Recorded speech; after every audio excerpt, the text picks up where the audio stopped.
kampung dari Syria atau Sudan itu. Jadi akhirnya mereka membatasi masuknya dokter asing dari luar Arab. Jadi yang diterima justru pengungsi-pengungsi, dokter-dokter pengungsi itu. Jadi akibatnya ya kesusahan.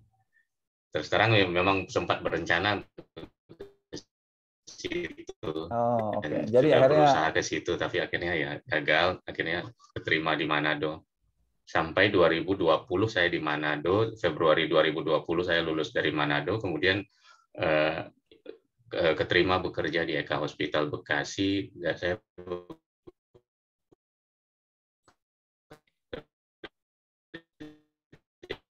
mulai bulan Juni. Agak putus-putus, Dok. Juni 2020 sampai. Oke. Ya, pembicara kedua kita malam ini kita ada Enrico. Enrico ini penggede ya. Dia itu CEO di UOB kalau nggak salah Pak ya. Benar Pak? CEO.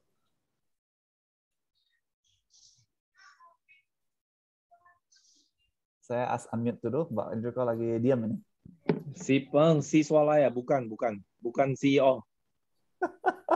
Masih karyawan bank biasa.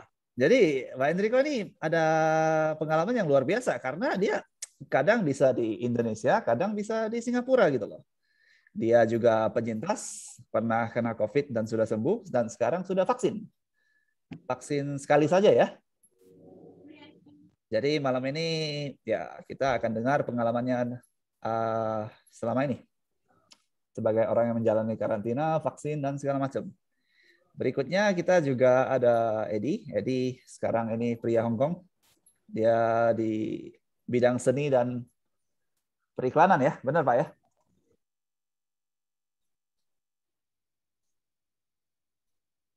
Masih mute. Ya, saya minta di unmute ya.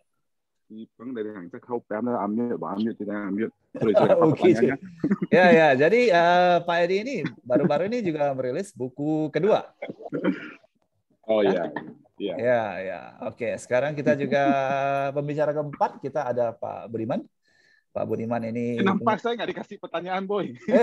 Sabar ya. Nanti kita kasih pertanyaan. Bapak yang lain bisa cerita lama. Bisa, Boy.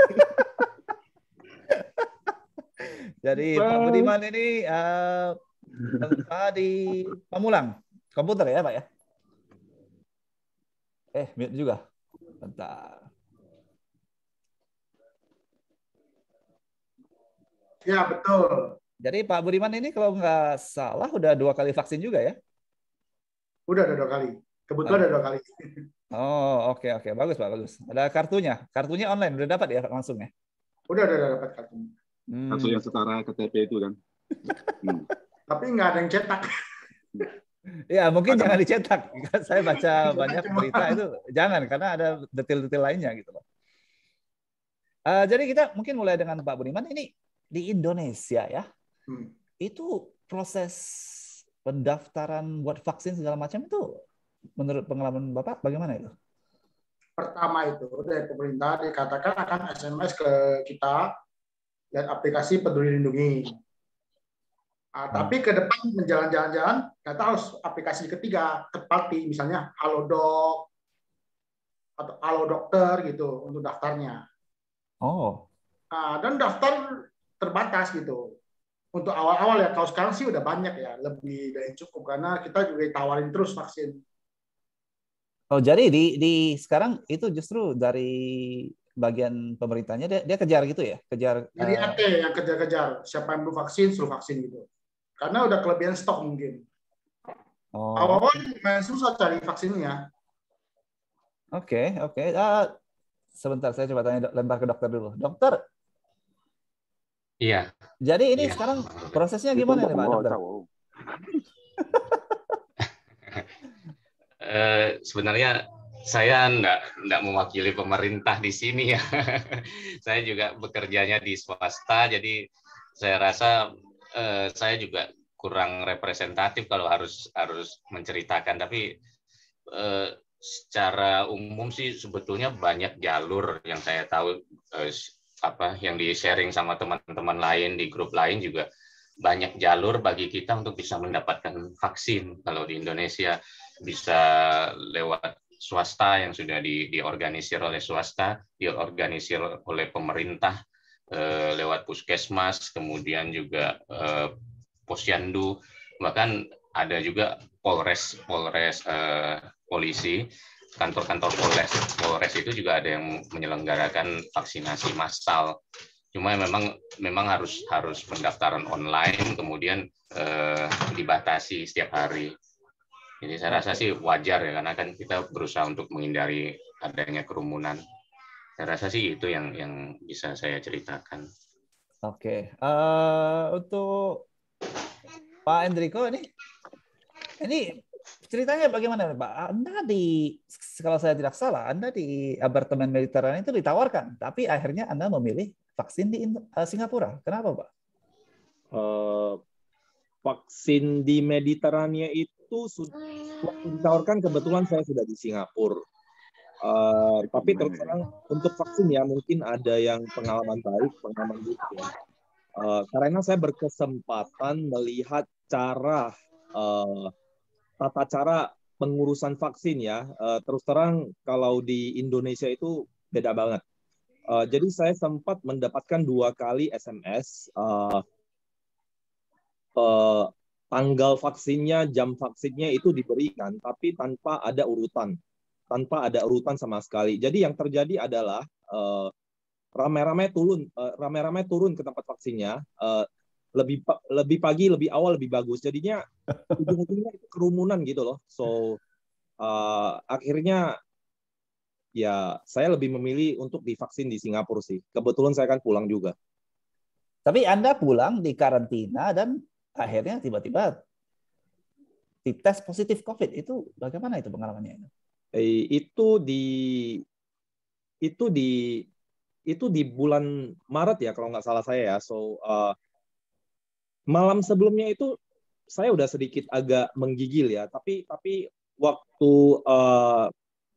COVID muncul pertama kali, gejalanya itu nggak ada yang kedinginan. Saya nggak demam, saya hanya kedinginan dan badan saya agak sakit-sakit. Jadi waktu itu gejala-gejala seperti ini masih belum awam ya.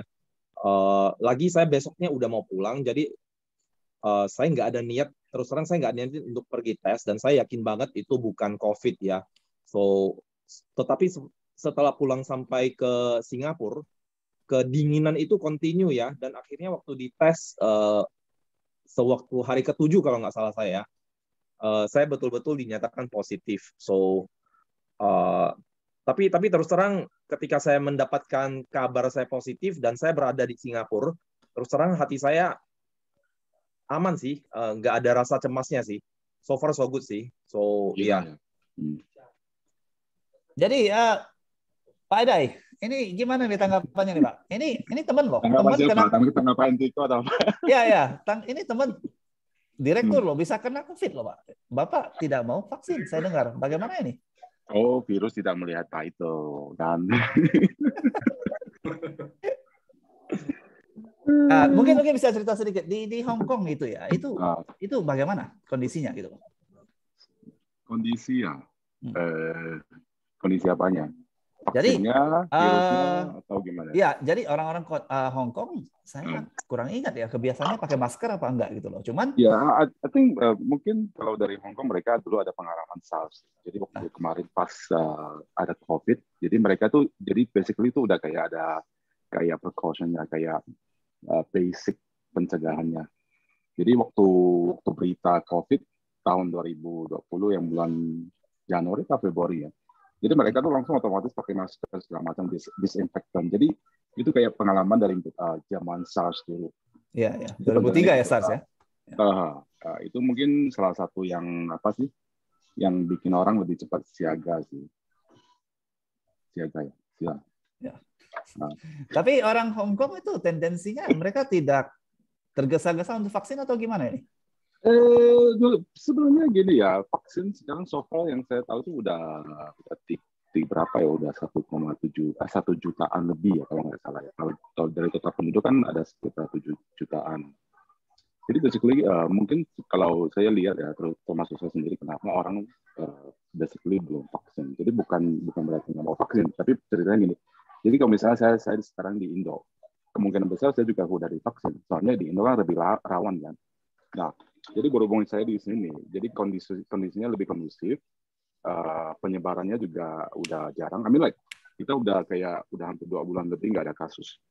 Oh, oke. Jadi ya, jadi di satu sisi karena saya merasa itu lebih penyebarannya lebih terkontrol, jadi saya lebih ke membeli waktu untuk vaksin itu lebih diperbaiki. I mean like di-improve gitu loh. Soalnya saya nggak percaya dalam waktu 1 tahun bisa ada vaksin yang benar-benar efektif gitu. Jadi kayak istilahnya gini, kalau saya di Indo saya pasti udah vaksin. Soalnya daerahnya udah rawan. Tapi karena saya di tempat yang masih kondusif, masih amat, ya saya istilahnya buying time gitu. Jadi bukan karena anak nggak vaksin terus nggak mau ya?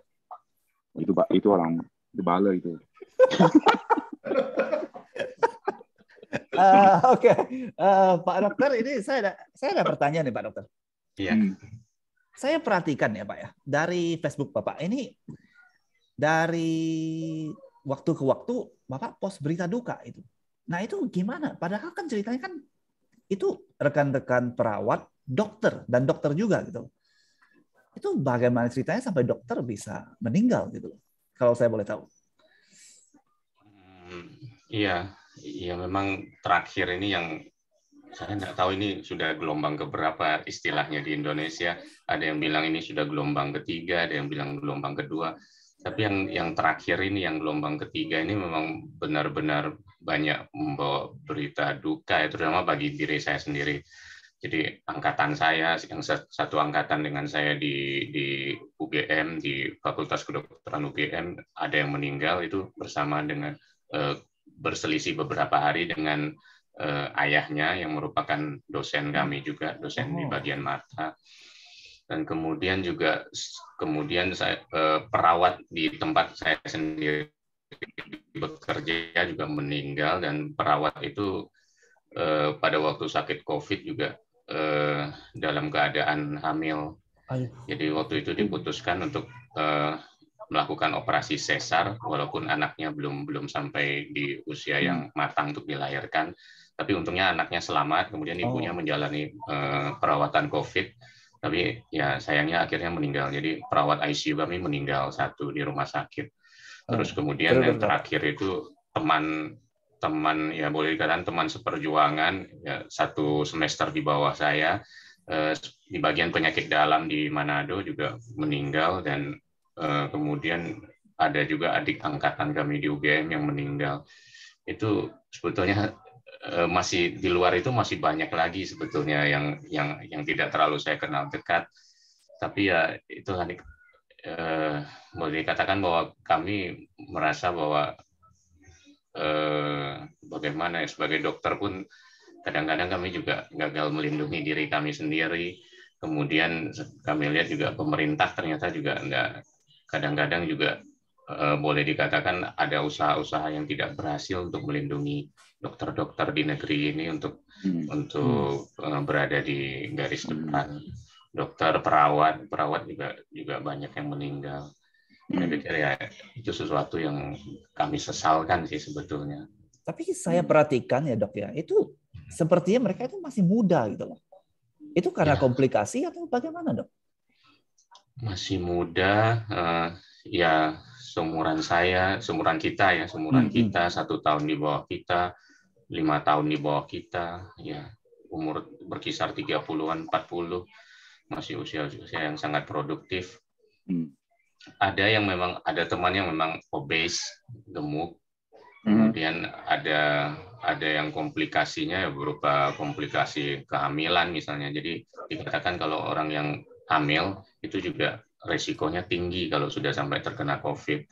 Kemudian juga obes itu juga saya ngobrol dengan teman penyakit dalam, wah memang banyak ini. Kalau yang obes memang susah. Kalau sudah badannya besar memang susah untuk ditangani kalau sudah masuk dalam keadaan berat gitu. Yang kita tahu ya diabetes mellitus dan sebagainya, dan hipertensi, penyakit-penyakit jantung, paru dan sebagainya juga suatu komorbid. Oke. Hmm. Pak Budiman, bagaimana tanggapannya ini, Pak? Maksudnya tanggapan apa nih? Ya, ini kebetulan dokter. Besok hari Minggu kayak gimana? Mau kemana? Kapan aja? Enggak. Pak dokter ini bicara tentang diabetes ini, Pak. Ini jadi kira-kira bagaimana? Diabetes ya? Ya. Kalau diabetes ya harus terkontrol. Wah, ini COVID atau diabetes? Topiknya. Enggak. Menurut Pak dokter, tadi itu yang obesitas, yang diabetes itu riskan. Ya, maaf. Ya. Makanya saya tahu dari itu sebelum vaksin, saya check up dulu mengetahui kondisi saya sebelum vaksin. Karena saya waktu itu kan dengan berat badan 119, jadi resiko kan. Tiba-tiba saya ada penyakit di dalamnya, saya vaksin bermasalah, bahaya. Jadi saya cek dulu, ternyata saya didapatin yang masalah diabetes. Jadi saya turunin dulu gula darah saya sendiri sampai sekitar 2 minggu baru saya vaksin. Padahal jalur vaksin saya udah keluar, meskipun bukan jalur resmi, jalur belakang itu istilahnya. Vaksin pertama itu jalur belakang. Jadi sisipin ke saya, nggak tahu ke daerah mana dia bilang vaksinnya. Ditelepon yang vaksin lusa, oke besok saya cek darah ternyata tinggi, saya cancel dulu vaksinnya. Ternyata saya diagnosa diabetes. Tetapi akhirnya saya turunkan ketika keadaan normal, saya vaksin lah. Makanya saya harus mendapatkan vaksin, karena setidaknya ada yang lindungin kita lah, kayak perisai gitu kan. Oke. Bagus, Pak, bagus. Tapi ini Pak, soal daerah Pamulang segala macam itu PPKM tuh bagaimana dampaknya, Pak? Kalau di sini PPKM-nya belum begitu ketat. Karena kasusnya juga nggak terlalu banyak ya di sini ya. Kemarin terakhir saya cek sih sekitar 600-an waktu itu. Toko nggak buka, toko nggak buka. Yang jual makanan tetap bisa jualan, cuman bungkus jualannya. Dan dibatasin jamnya sampai jam 8. Jadi buat Bapak sendiri itu secara bisnis dampaknya oke-oke aja atau bagaimana? Kalau saya tidak dapat mendapat pengaruh karena saya berada di IT mall kan, di luar mall kan, di ruko. Jadi tetap operasi. Apa-apa, bukannya tiap hari kau baseball, bisnis sepi. Oke, lanjut. Oke. Berikutnya ini saya ingin tanya kembali ke Pak Hendriko. Halo, Pak. Dia halo. Ya, halo. Saya lagi di luar. Mohon maaf. Ya. Pak, ini Bapak ini kan melihat penanganan baik di Indonesia maupun di Singapura ini, Pak. Jadi bagaimana pendapat Anda gitu loh? Anda melihat teman-teman kantor segala macam, terus Anda bandingkan sendiri dengan waktu Anda menjalani perawatan di Singapura itu bagaimana, Pak? Mungkin bisa kasih. Kita belak-belakan aja ya. Kalau penanganan sih terus terang, sorry ya Dr. Antonius ya, penanganan sih saya melihat masalah secara general sih beda jauh sih kalau penanganan di Singapura dan di Indonesia ya. Beda-beda sekali. Dilihat dari kapasitas rumah sakitnya, kapasitas penanganannya itu semuanya beda sekali. Tapi mungkin bukan dokternya yang harus disalahan, tapi memang culture-nya yang sudah dari dulu memang begitu loh. Jadi intinya penanganan secara singkatnya nggak bisa dibandingkan dah dengan Singapura. Ayo silakan host. Oke, Pak Edi. Ya. Anda ini kan sekarang di Hong Kong, orang luar negeri gitu loh. Ya. Nah, jadi Anda itu sering nggak ditelepon dari Indonesia, dari Pontianak misalnya, itu minta obat ini, minta obat itu, gimana Pak? Nggak ada. Nggak ada. Nggak ada. Jadi Anda juga melihat itu di Pontianak ya, itu itu dokternya keluarin obat tuh berapa banyak obatnya itu perlu nggak perlu gitu loh. Amin kalau keluarin obat banyak atau enggak? Saya rasa sih saya kurang tahu ya. Tapi yang saya merasa aneh dari dulu itu, jadi kan kayak ada pepatah kan, lebih baik mencegah daripada memperbaiki gitu, mengobati. Ya. Yang saya heran itu kenapa kalau untuk mencegah COVID itu basically menurut saya ya, pertama yang mesti dilakukan itu kayak mencegah penyebarannya, bukan penyembuhannya. Kalau penyembuhannya dikonsentrasi tapi penyebarannya nggak dicegah ya tetap aja terlibat terus kan. Tapi masalahnya kenapa pencegahannya untuk tesnya itu mesti bayar? Itu yang bikin banyak yang nggak kedeteksi kan. Contohnya kalau misalnya yang let's say di Indo kan rata-rata yang berapa persen yang ekonominya menengah ke bawah gitu. Basically mereka ada mental nggak mau keluarin duit buat tes untuk tahu hasilnya atau enggak. Nah, itu menurut gua itu kayak never ending job itu. Kayak pencegahannya sampai sekarang itu nggak bakalan habis. Soalnya fokusnya itu ke penyebaran atau ke penanganan gitu loh. Ya kan? Itu yang saya bikin surprise. Saya surprise sekali kenapa mesti bayar pas tes, mesti pas tes PCR gitu mesti bayar gitu loh. Ya. Jadi kalau masalah obat segala macam sih, gue bilang sih itu lebih kayak ke outputnya, output dari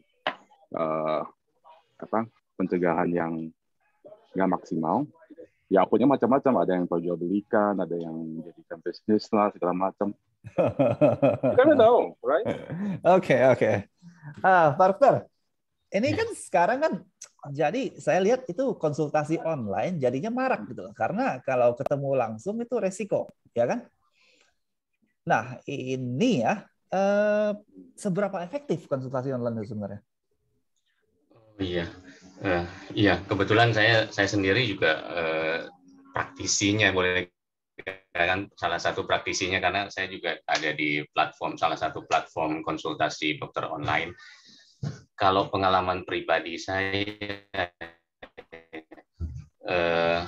dengan adanya online ini, yang mungkin untuk kasus-kasus yang sudah pernah diperiksa, yang sudah ada pemeriksaan tambahannya, yang sudah ada diagnosisnya, kemudian sudah mendapatkan obat, kemudian butuh second opinion, butuh kontrol, butuh pendapat, ini saya lagi minum obat ini, terus kemudian saya sekarang mengalami keadaan seperti ini, boleh enggak obat ini saya lanjutkan, seperti itu misalnya. Itu akan sangat efektif, karena pasien tidak harus datang ke rumah sakit hanya untuk bertanya tentang pertanyaan seperti itu.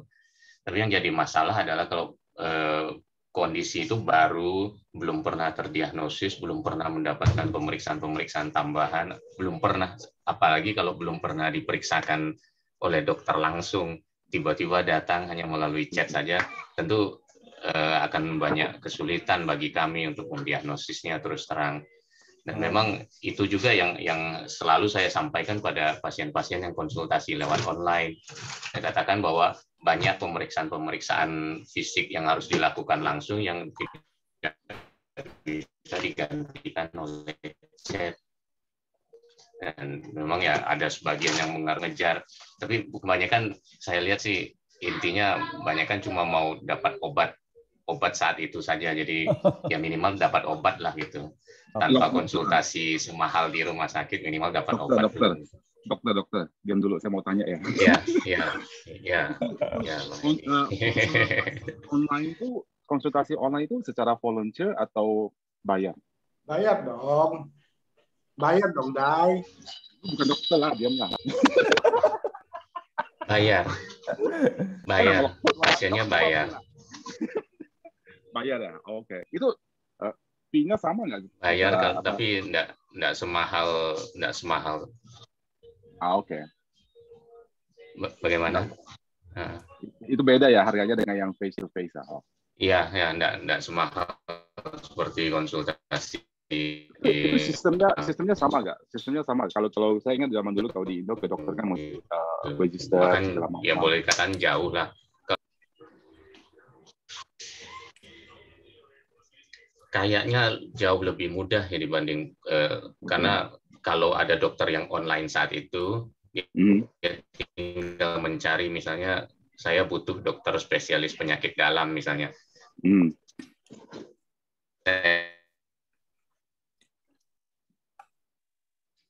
Dokter lah. Dokter Heng. Pusalio.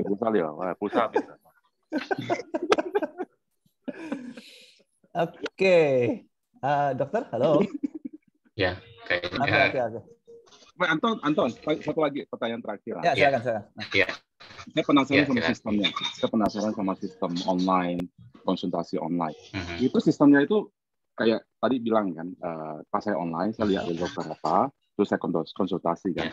Itu sistemnya saya bayar dulu, baru bisa ketemu dokternya konsultasi, apa setelah konsultasi? Setahu saya mereka bayar dulu. Bayar dulu, kemudian ditagih dulu sama platform online itu, terus baru kemudian terhubung sama dokter gitu. Oke. Jadi itu kayak platformnya itu kayak separasi ya, bukan itu ya. Itu kayak ada yang khusus bikin platformnya. Jadi nanti dokter juga bayar fee-nya ke platformnya itu kan? Ya betul. Jadi dokter juga dapat fee dari platform itu gitu. Dan mereka sekarang sudah mulai jualan obat juga gitu. Jadi saya meresepkan lewat online, dari platform itu bisa langsung ngirim obat ke pasien. Wah, itu yang dihocor. Boleh. Jangan Grab mah ya. Boleh ya. Oke. Sebelum kita lempar ke penonton, ya ini saya masih ada beberapa pertanyaan nih. Dokter. Jadi beberapa teman kita itu nggak bisa vaksin karena ada misalnya kondisi kesehatan jantung segala macam. Itu ada saran apa untuk mereka itu? Ya, sebetulnya sih yang betul-betul kontraindikasi untuk vaksin itu sedikit sekali sebetulnya ya. Kalau kita lihat rekomendasi dari Persatuan Dokter Penyakit Dalam, rekomendasi dari Persatuan Dokter Spesialis Saraf misalnya, mereka yang betul-betul kondisinya tidak stabil, misalnya sedang sesak napas, tensinya masih turun naik, kemudian sedang mengonsumsi obat-obatan autoimun. Nah, prinsipnya mereka yang seperti itu yang nggak boleh dapat vaksin sebetulnya. Tapi yang lain, misalnya pernah sakit jantung, dulu pernah sakit jantung, sekarang sehat-sehat saja, sekarang nyaman-nyaman saja dengan kondisinya. Walaupun sedang minum obat, itu boleh-boleh saja mendapatkan vaksin. Pernah sakit paru-paru misalnya, tapi sekarang sudah tidak ada keluhan, sedang minum obat rutin paru-paru, boleh-boleh saja untuk dapat vaksin. Sebetulnya nggak masalah. Oke, satu pertanyaan terakhir untuk semua ini. Jadi kira-kira bagaimana COVID ini akan berakhir atau tidak akan berakhir sama sekali? Mungkin kita mulai dari Edi dulu. Coba. Ini macam kau tanya kapan bisa dapat togel nih? Ya, coba. Bagaimana Anda bayangkan kita keluar dari pandemik ini? Kalau menurut saya sih, kalau pandemi ini mungkin nggak bakal selesai sih, ya kan? Jadi kayak contohnya aja kayak yang tadi saya bilang, cara penanganannya, penyebarannya itu yang paling, menurut saya sih yang paling lebih ke yang bahasa Indonesianya. Gede jawabnya. Memang. Coba. Saya bantu. Coba apa bahasa Inggrisnya coba. Saya bantu. Penyebarannya itu kayak key factor-nya, penyebab utama penyebarnya. Jadi basically gini, kalau misalnya saya kasih contoh ya, kalau dilihat dari skala global seluruh dunia, kan nggak bisa expect at the end of the day itu semua negara itu cara penanganannya, cara penanganan penyebarannya itu sama standarnya, nggak mungkin kan, ya kan? Jadi let's say kalau misalnya di Singapura dia penanganannya udah bagus, pencegahannya udah bagus. Itu apa berarti di Indonesia, di India, negara yang lain itu bakal sama standar? Selama orang at the end of the day masih traveling around the world, itu nggak bakal habis, ya kan? Ya. Jadi mungkin menurut saya at the end of the day ya mungkin vaksinnya udah bagus. Jadi tinggal vaksin sekali, udah seumur hidup bertahan, ya udah. Jadi kayak kalau di Afrika kan kayak ada yellow fever, segala macam, itu kan cuma sekali aja. Dulu kan sempat heboh kayak Ebola segala macam, ini kan, ya kayak gitu kira-kira. Pak Budiman, bagaimana menurut Anda? Menurut saya kita akan hidup dengan virus ini sampai selamanya. Karena kejadian ini beda sama SARS 2008, manusia belum banyak traveling. Sekarang kan tahun 2020 ini travelingnya kemana-mana, orang udah congak. Jadi virus itu dibawa kemana-mana gitu. Kan tidak bisa dikotakin, meskipun Wuhan dikunci, tapi tak nyebar lagi kan. Kalau dulu kan Hong Kong, Taiwan, China disiplin, orang mereka disiplin. dan tidak banyak orang berpergian. Jadi tidak menyebar ke daerah tertentu Iya ya. sih. Iya. Dan negara ketiga gitu. Kalau negara ketiga kan susah kontrol, mau makannya susah mereka. Iya. Jadi virusnya udah global, udah siap-siap kayak flu lah. Gitu. Iya. Jadi mungkin saya bisa tambahin dikit ya. Jadi kalau menurut data kan secara demografik itu pergerakan orang itu secara weekend itu yang paling banyak itu dari Cina. Jadi kalau pas zaman SARS dulu, itu kan zaman Cina baru berkembang. Jadi orang Cina itu jadi travelnya lebih dikit. Jadi they still stay in the place gitu loh. Jadi pas yang corona bisa dikunci di satu tempat gitu.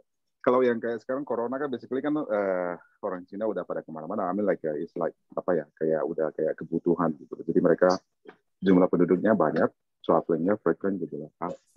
Kayak Pak Boleh. Oke, Enrico sudah pergi dari grup, dari Zoom. Jadi ya Pak Dokter, bagaimana Pak Dokter? Sebelum kita buka forum ke penonton. Iya, saya rasa sih saya setuju dengan pendapat teman-teman sebelumnya bahwa akhirnya kita akan terbiasa untuk hidup bersama corona ini, dan ya terbentuk yang namanya herd immunity, di mana orang semakin banyak yang kena, semakin banyak yang sudah divaksin, masing-masing memiliki kekebalan tubuhnya sendiri. Jadi suatu saat ya COVID ini bukan sesuatu yang luar biasa lagi, karena orang sudah tahu, atau katakanlah 90% orang sudah pernah kena semua misalnya. Ya, jadi ya akhirnya akan jadi seperti flu biasa saja. Oke, kita buka sekarang kesempatan buat penonton yang lain. Bagi yang mau, bisa angkat tangan ya. Terus habis itu bisa saya unmute, terus Anda bisa bertanya. Silakan. Ada pertanyaan dari penonton? Tekan tombol tuti, mian saya tekan tombol lah. Tekan tombol lah, skena. Tekan tombol kan dia bercang tidak berlaku. Hah, tuti kicu. Ya. Kicu ini manual ya. Tekan tombol lah. Kan bercang. Tekan tombol tuti. Ya, mungkin kita mulai dari Tuti dulu ya. Saya coba unmute dia. Tuti, unmute dulu, unmute. Ya, Tuti. Oke, ya. Tuti, Anda mau bertanya? Silakan. Kepada siapa? Kepada dokter. Dokter. Oke, silakan. Yang ingin saya tanyakan, apakah vaksin ini berlaku seumur hidup? Vaksin pertama, kedua, terus katanya sekarang ada ketiga. Itu maksudnya gimana ya ketiga ini? Maksudnya kalau emangnya ketiga, terus ada 4 lagi atau gimana? Atau ini vaksin ini berlakunya sampai kapan gitu? Apa harus terus-menerus gitu? Oke, itu. Kan tadi udah bilang vaksin belum bagus. Kau tak dengar pula. Bela kali tak digawat. Ayo, lu buat kia ya. Oke. Mungkin Pak Dokter bisa menanggapi, coba. Ya, terima kasih pertanyaannya. Jadi ya pertanyaan yang bagus ya, saya kira banyak yang menanyakan seperti itu juga. Sampai sekarang sih para ilmuwan yang bahkan yang menciptakan vaksin sendiri juga belum tahu ini vaksinnya bisa bertahan sampai kapan.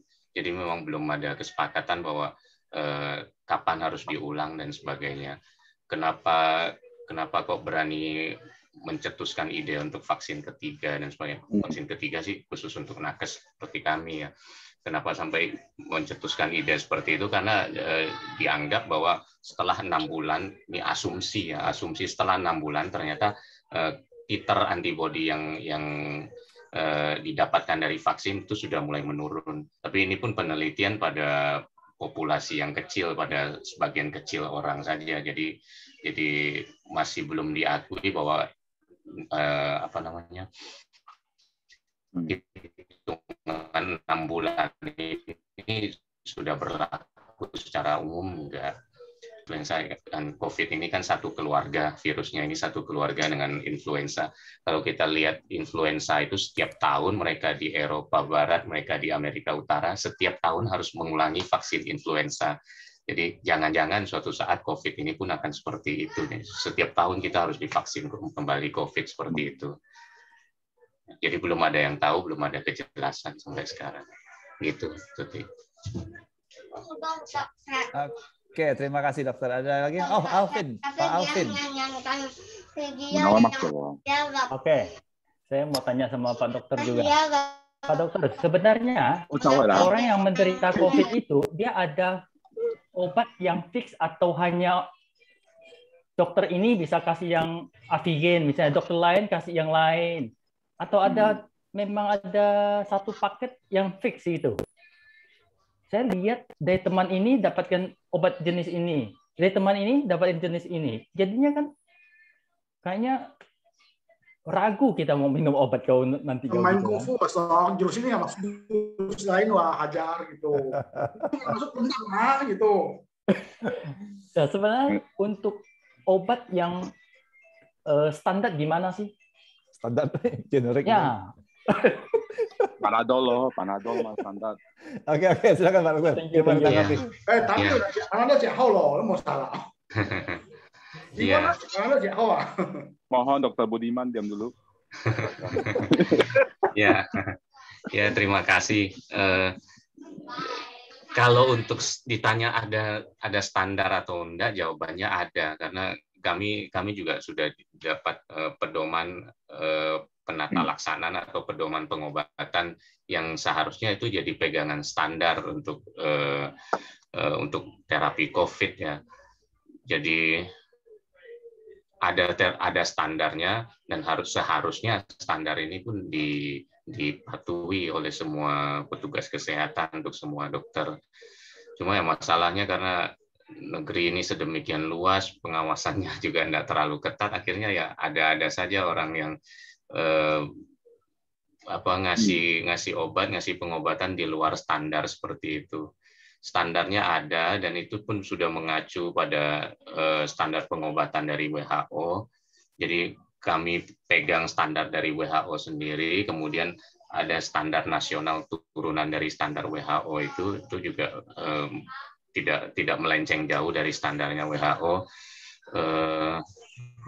dan seharusnya itu dilaksanakan secara konsekuen. Gitu sih, Bang Asong.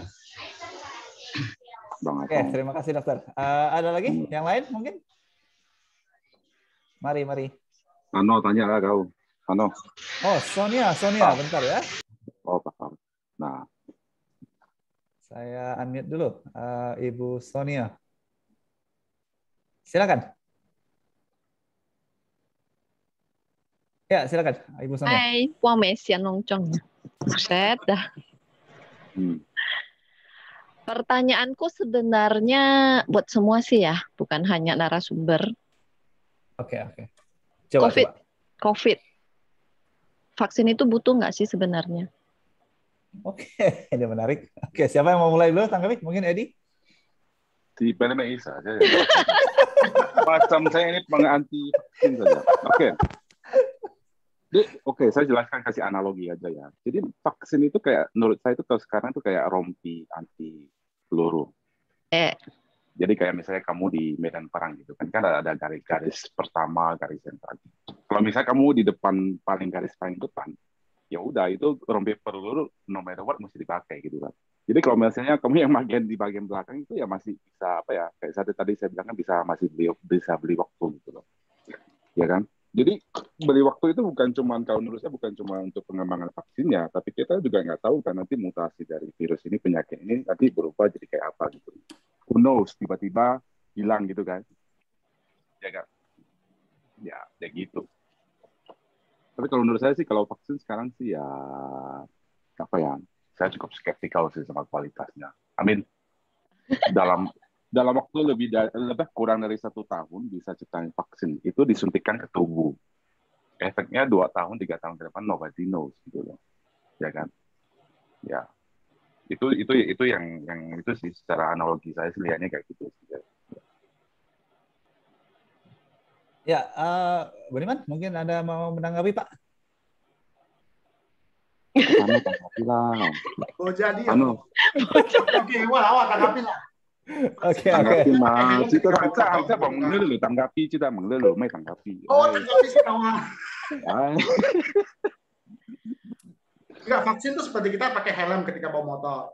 tidak menjamin kita jatuh, tapi melindungi kita ketika jatuh, itu aja. Ini macam rompi peluru aku lah. Satu pakai rompi, satu pakai helm. Oke. Nah, Silakan Pak Dokter. Pak Satu Dokter mau pakai rompi, apa? satu helm. Pak Dokter pakai apa nih? Pakai sepatu ya Pak Dokter?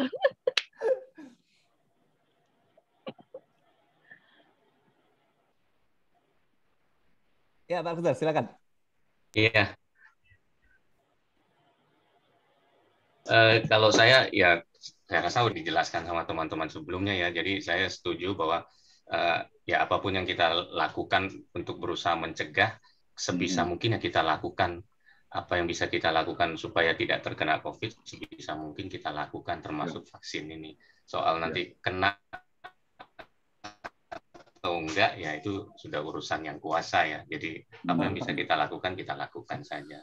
Gitu. Menurut Pak Antoni itu butuh nggak vaksin? Oh, saya bilang butuh. Kalau nggak susah jalan-jalan gitu loh. Oke, berarti semakin ke sini, ya semakin ke sini pandangannya berbeda dong. Lu vaksin buat apa? Bukan buat rompi lagi, bukan buat helm lagi. Saya cuma mau supaya secara keseluruhan tuh beres gitu loh. Kalau nggak kita nggak keluar dari ini ceritanya. Ada yang bertanya nggak? Kalau nggak ada yang bertanya, ada. Ada yang bertanya? Nggak. Iya. Soalnya terakhir ini vaksin di Indonesia ya, terutama di Jakarta yang gua ngelihat, itu udah bukan penanganan untuk virusnya.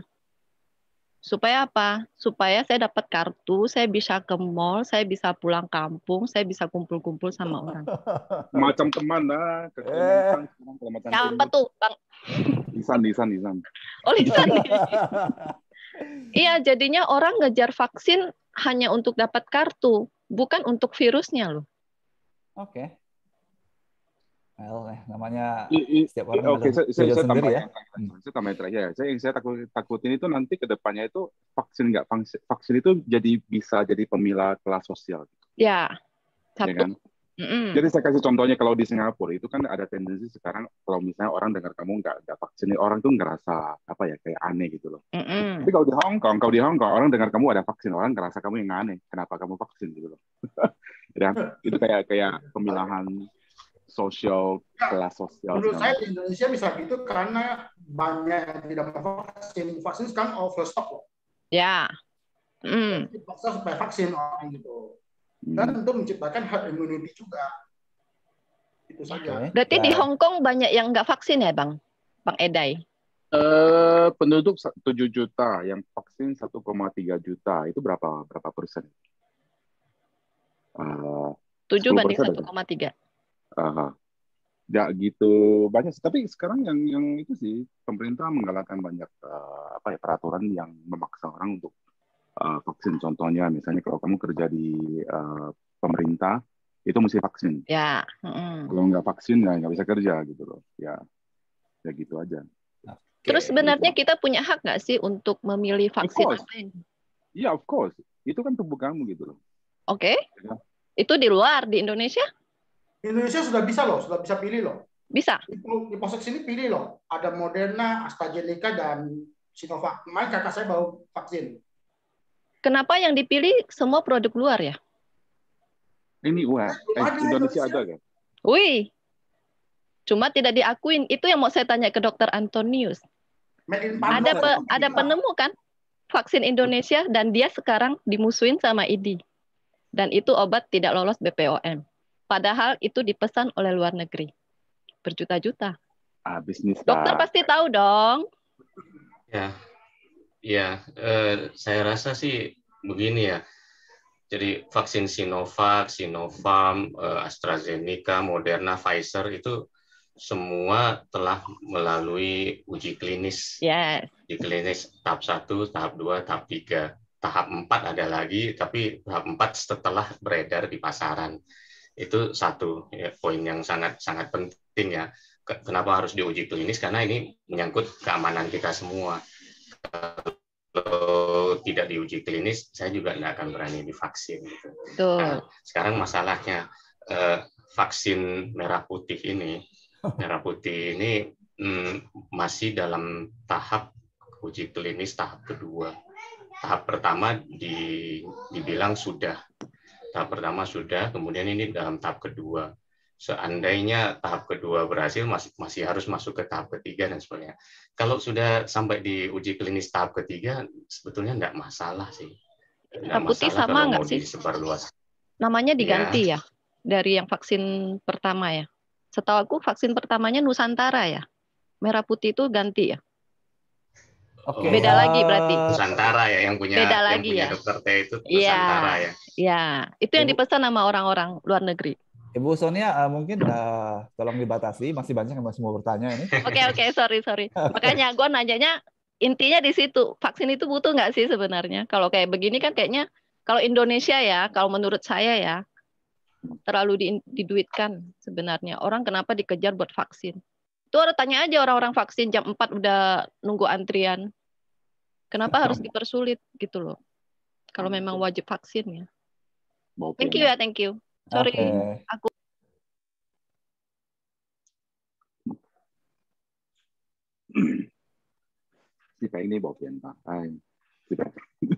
Oke, sorry, Gunawan, sorry. Yayu duluan, coba. Yayu. Oke, cek. Udah masuk suaraku? Ya, masuk. Oke, aku terima kasih kesempatannya teman-teman. Aku nanggapin Sonia tadi ya. Aku dulu awal memang tidak mau vaksin awalnya. Mungkin sama seperti Edi tadi yang bilang kan.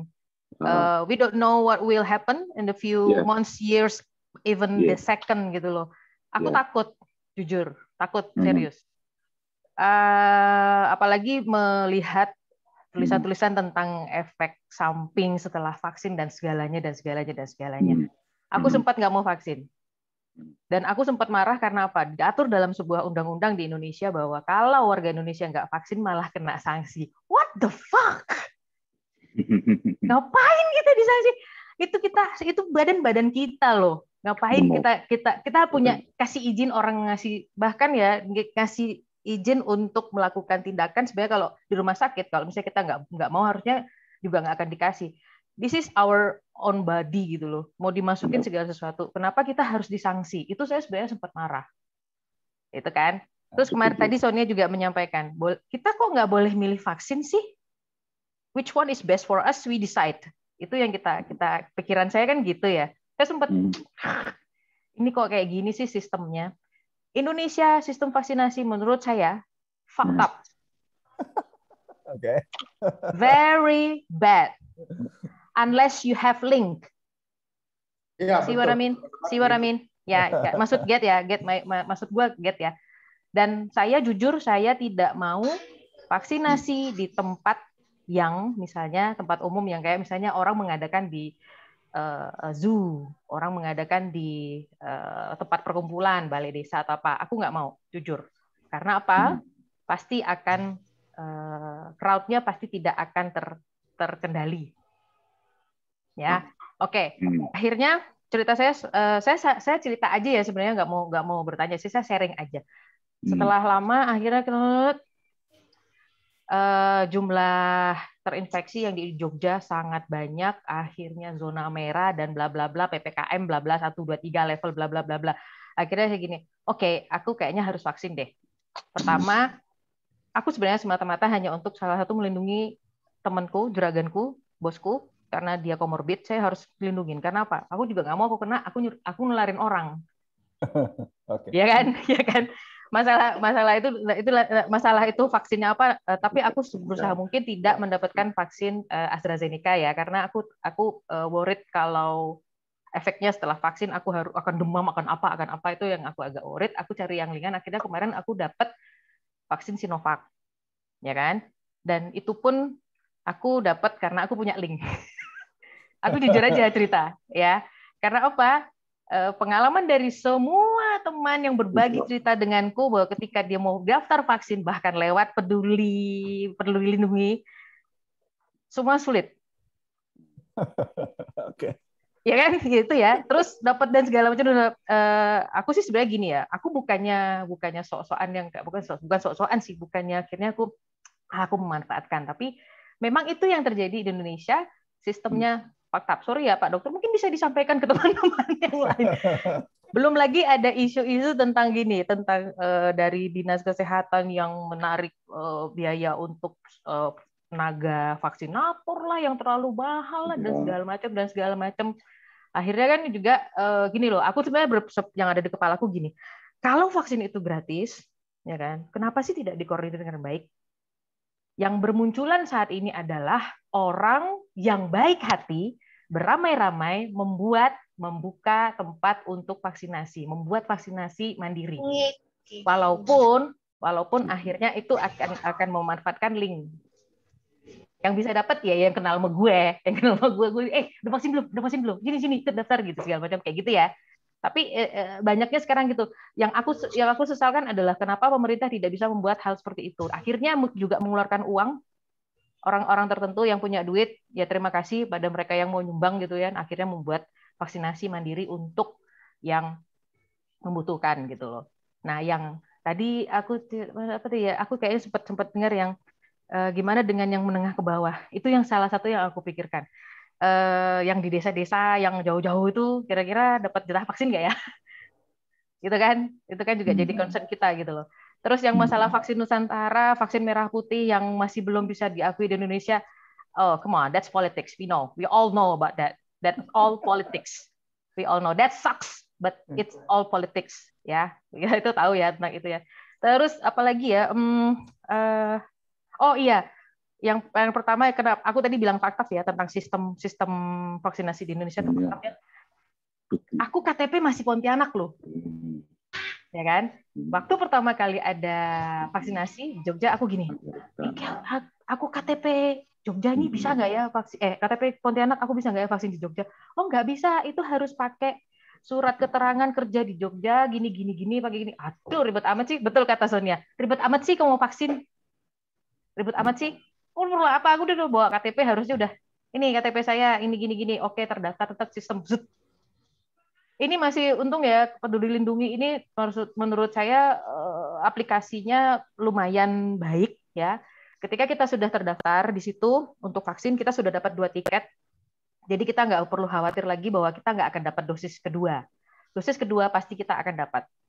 Sesuai dengan apa yang vaksin yang kita dapat, misalnya pertama Sinovac ya pasti kedua Sinovac, AstraZeneca ya AstraZeneca seperti itu, gitu kan? Dan kita nggak bisa colong-colong mau ngambil untuk vaksin ketiga, karena sudah sistematis di dalam ini dan mereka punya aplikasi di dalam mobile handphone dan segala macam. Dan memang yang benar yang dibilang Sonia bahwa sekarang ini orang Indonesia ya, aku garis bawah ya, orang Indonesia vaksin hanya demi semata-mata untuk mendapatkan aku sudah vaksin 2 kali, aku berarti boleh ke sana ke sini, that shit banget serius banget. Aku sebel banget gitu loh. Kenapa sih nggak bisa menahan diri untuk tidak berkumpul?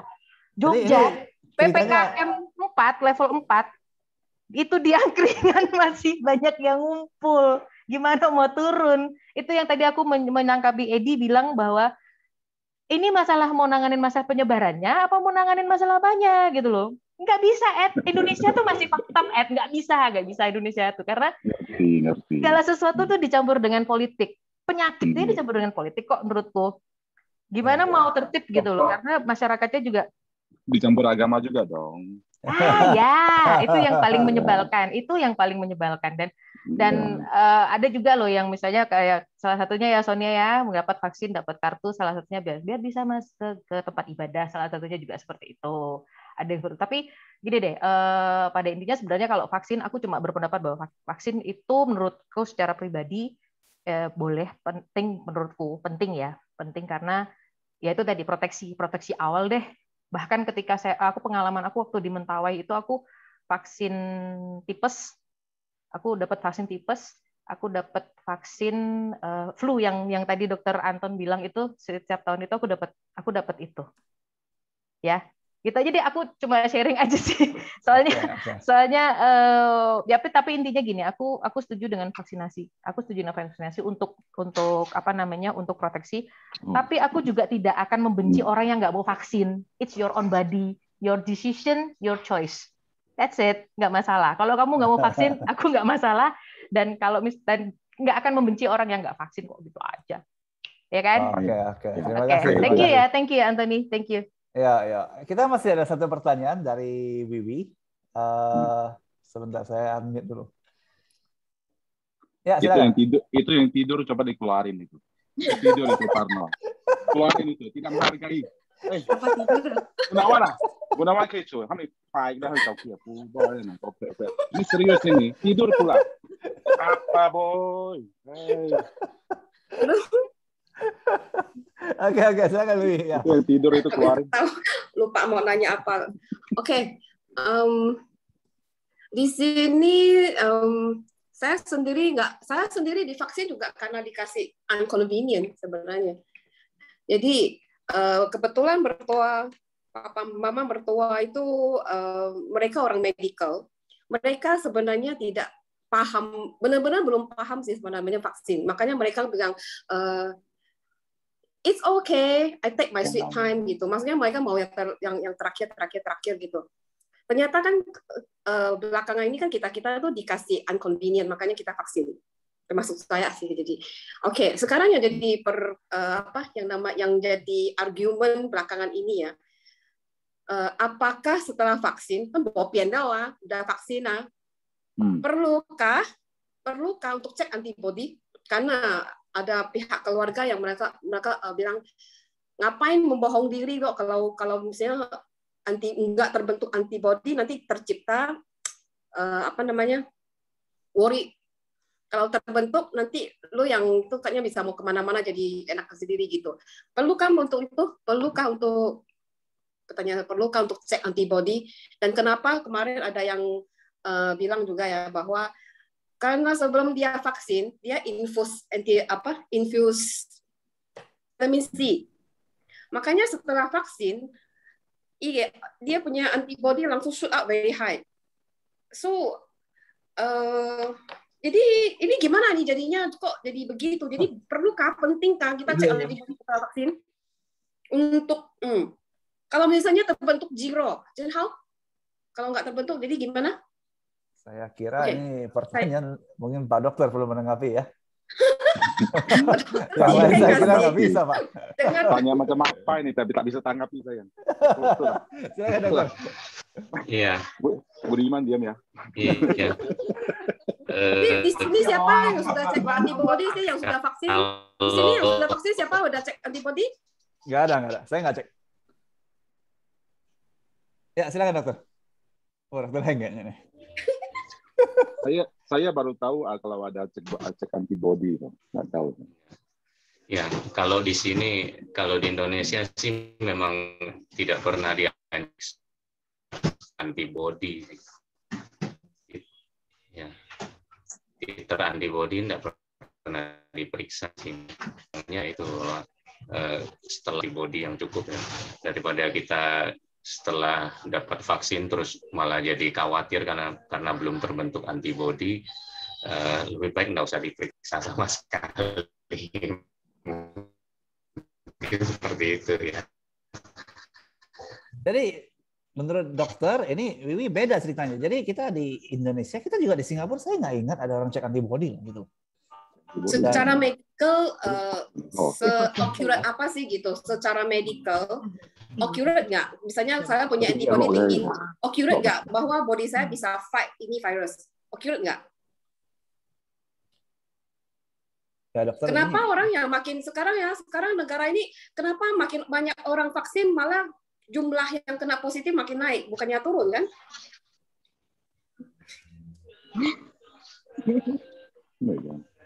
Katanya habis vaksin malah kim-kim saja. Dokter Heng, berat ini pertanyaan. Ini kayaknya berat pertanyaan. Dokter sama Heng. Wi-Fi dulu lah. Ini ada yang bisa jawab nih. Ini sangat menyulitkan ini. Dokter start lah, bisa Wi-Fi ya. Ya, dokter sampai hilang loh. Bayangin pertanyaan. Sebenarnya mau jawab, langsung jawab, tentu ya. Mertua tuh ya after vaksin tuh mereka tuh nggak senang sebenarnya karena karena dikasih inconvenient loh gitu, nggak bisa ini, nggak bisa itu. Jadi kita kembali. Iya. Itu. Sorry tadi sempat terputus, sorry. Oke, silakan Dok. Kalau begini ya, sebetulnya kalau kita lihat imunisasi yang lain, imunisasi untuk anak-anak juga tidak pernah sih kita habis imunisasi anak-anak kita, terus kita menganjurkan anak-anak kita untuk diperiksa antibodinya. gitu, ya kan? Termasuk vaksin dewasa misalnya hepatitis B. Setelah divaksin hepatitis B, terus kita periksa kadar antibodi hepatitis B kita seberapa juga nggak pernah. Padahal ada alatnya untuk memeriksa titer antibodi hepatitis B itu ada, tapi nggak pernah dianjurkan dan nggak pernah sih sampai sekarang dibanding-bandingkan seperti itu. Jadi saya rasa kita cukup dengan divaksin, kita modal percaya saja kayaknya ya. Modal percaya saja bahwa oke, kita udah divaksin 2 kali, kita percaya bahwa kita udah punya kekebalan seperti itu. Jadi kalau misalnya, sorry, lanjut. Jadi secara ini pun, secara regulasi pun kita nggak pernah diminta untuk penilaian titer antibodi seperti itu. Kalau kami di sini sih juga nggak pernah dianjurkan. Berarti kalau begitu accurate nggak?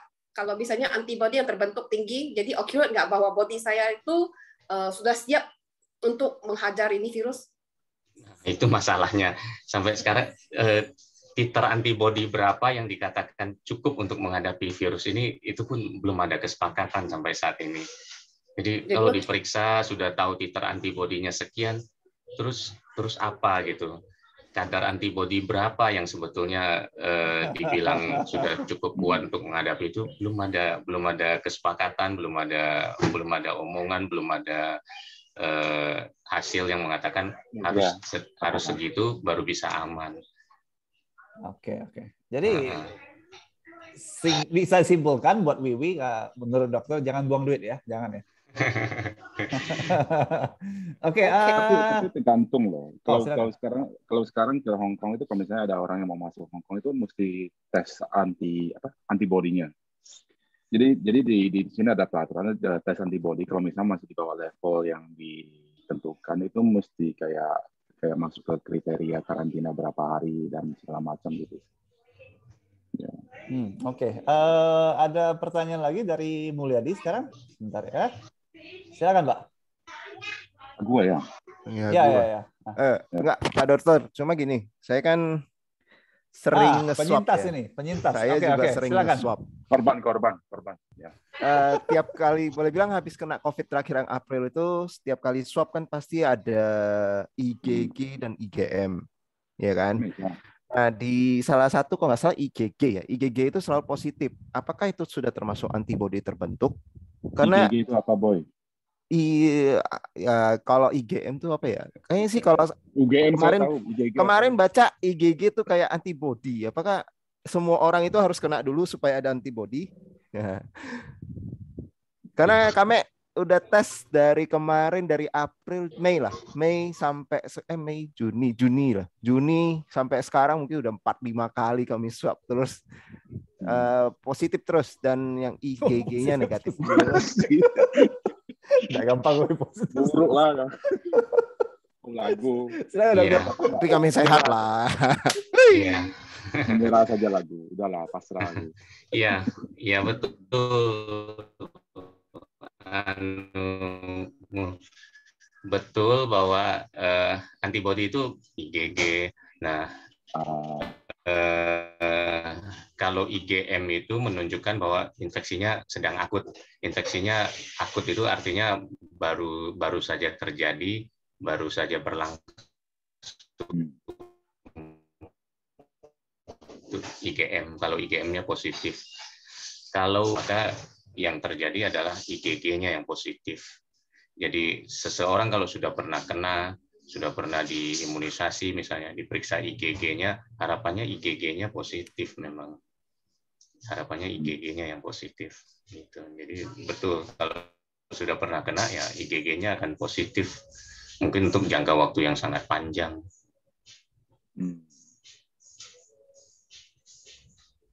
Oke. Mute lagi ya, bentar. Ya, Pak Mulyadi ada tanggapan? Atau oke, yakin? Berarti bagus?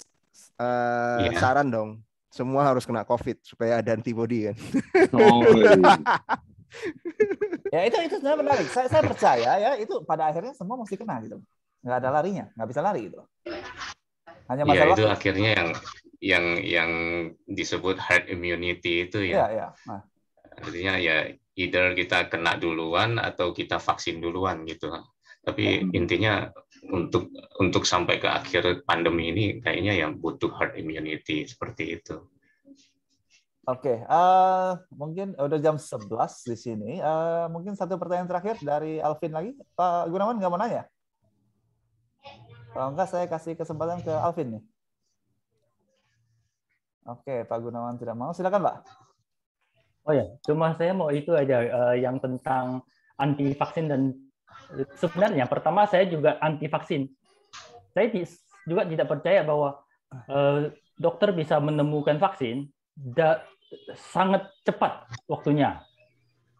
Dan saya juga percaya diri sekali dulu pertama kali bahwa virus ini tidak bisa membunuh saya. Jadi saya memutuskan untuk tidak vaksin.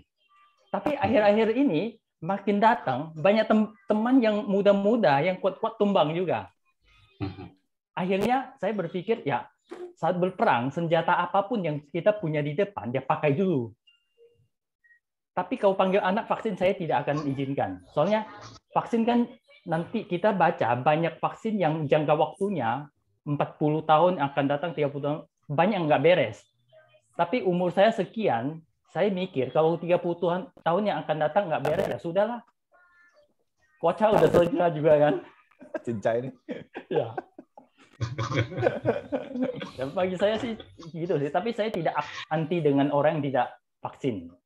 Saya vaksin karena saya takut saya menularkan ke orang lain aja. Kalau untuk saya dia sendiri untuk kena takut nggak terlalu takut sih. Takutnya tular ke orang lain aja. Oke Pak, bagus. Ya. Oke. Jadi kita masih ada beberapa orang ini. Landa, Parno, Margareta, Hari. Ada yang mau ditanyakan sebelum kita tutup untuk malam ini?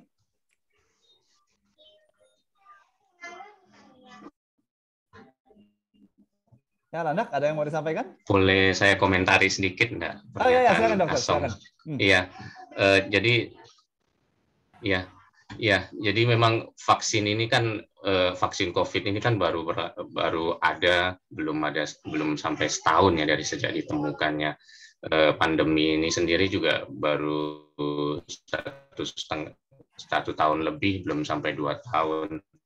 Kita bandingkan dengan vaksin BCG misalnya, BCG untuk TBC itu ditemukan abad ke-19 sampai abad ke-21, ini sudah 2 abad. Itu saja belum ada vaksin BCG yang sempurna 100% mencegah TBC. Jadi walaupun sudah divaksin BCG, tetap saja ada orang yang kena TBC gitu. Jadi memang betul seperti kata Song tadi, memang betul bahwa dalam waktu yang singkat memang hampir mustahil sebetulnya bisa ditemukan vaksin yang begitu efektif, begitu sempurna. Tapi karena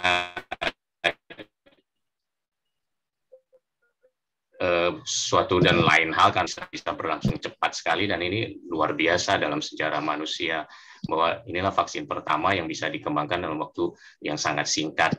Cuma karena ada faktor misalnya dia dekat dengan virus influenza, misalnya masih satu keluarga dengan virus influenza, masih satu keluarga dengan virus MERS misalnya, masih satu keluarga dengan virus SARS yang pernah di Hong Kong. Jadi bahan-bahan penelitian yang dulu itu yang dimanfaatkan untuk menciptakan vaksin saat ini. Dan kalau kemudian dihubungkan dengan vaksin untuk dikembangkan sendiri di dalam negeri, itu tetap saja, saya sekali lagi tetap saja harus mengikuti kaidah ilmiah. Jadi jangan dicampur-campurkan dengan politik, jangan dicampur-campurkan dengan teori konspirasi. Saya rasa bahwa kami pasti akan sangat mendukung ya kalau ada vaksin yang temuan anak negeri dijual sampai ke luar negeri dan sebagainya. Tapi kadang-kadang yang seperti itu too good to be true. Too good to be true ya. Terus terang saja harus saya bilang begitu, bahwa ya kadang-kadang sisi politisnya justru lebih banyak daripada sisi ilmiahnya. Jadi mesti berhati-hati mengolah berita, menapis berita, menyaring semua berita yang masuk. Kadang-kadang orang bilang bahwa oh ini seharusnya Indonesia bisa, tapi ya hati-hatilah. Kadang-kadang ilmiah tidak segampang itu, tidak segampang politik gitu. Itu sih dari saya. Oke, terima kasih Pak Dokter. Pak Edi, ada yang mau disampaikan lagi sebelum kita tutup? Ya. Oh, sampaikan Mika. Penutup atau apa nih?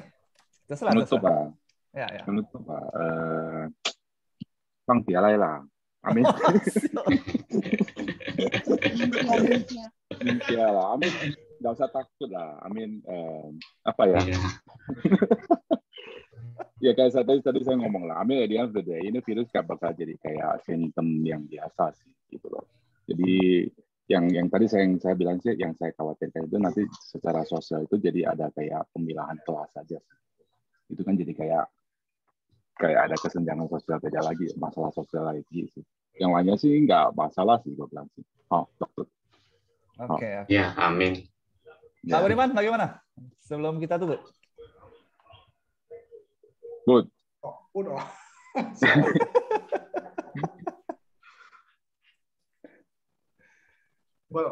Oh, nggak ada. Oke. Oke, kalau gitu terima kasih semuanya sudah berpartisipasi dalam malam ini.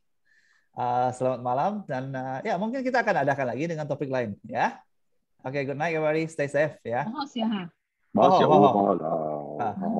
Oke. Bye. Bye.